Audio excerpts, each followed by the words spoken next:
بتعاني من حبوب مستمرة، اكزيما بترجع كل شوية، بشرتك حساسة وبتلتهب من أقل حاجة. يمكن تكوني مش محتاجة تغيري الكريم، يمكن تكوني محتاجة تبصي على معدتك.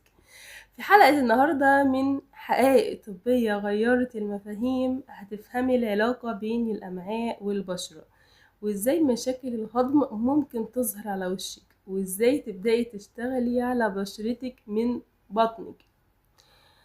في محور اسمه محور الأمعاء والجلد gut skin axis، يعني أي خلل في بكتيريا الأمعاء أو جدارها ممكن يسبب التهابات جلدية.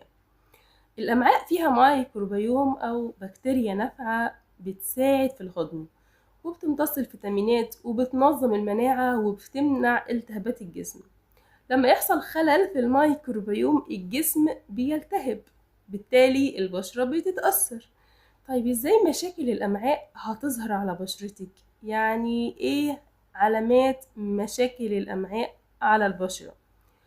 أول حاجة حبوب متكررة رغم العناية، حساسية جلدية بدون سبب واضح، جفاف شديد مع انتفاخ أو إمساك، وحب شباب مرتبط بالأكل، إكزيما أو روزاسيا أو صدفية مزمنة.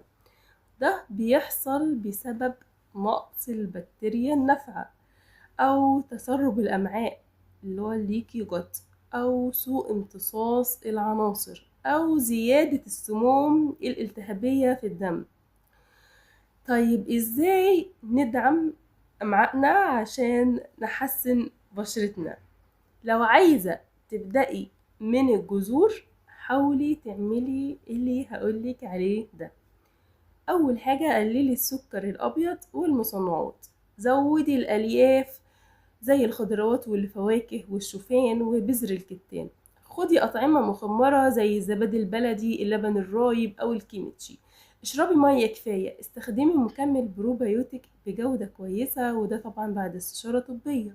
ممكن كمان تضيفي مكملات زي الزنك، زي فيتامين دي، زي جلوتامين لدعم جدار الأمعاء في حالة تسرب الأمعاء.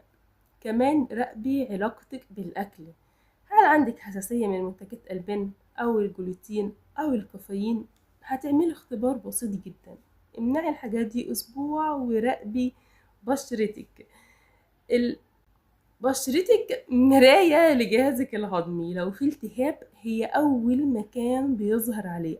قبل ما تغيري الكريم للمرة العاشرة اسألي نفسك، هل كل الأكل اللي باكله بيغذي بشرتي ولا بيسبب لها حرب؟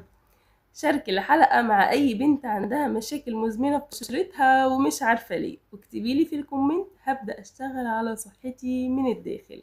واستنيني في الحلقة الجاية من حقائق طبية غيرت المفاهيم، وهتكون عن هل مضادات الأكسدة فعلا بتخلي بشرتي أصغر، الحقيقة الكاملة عن الإشعاع الداخلي. معاكم دكتورة ياسمين عبد الهادي وثورة الوعي الطبي.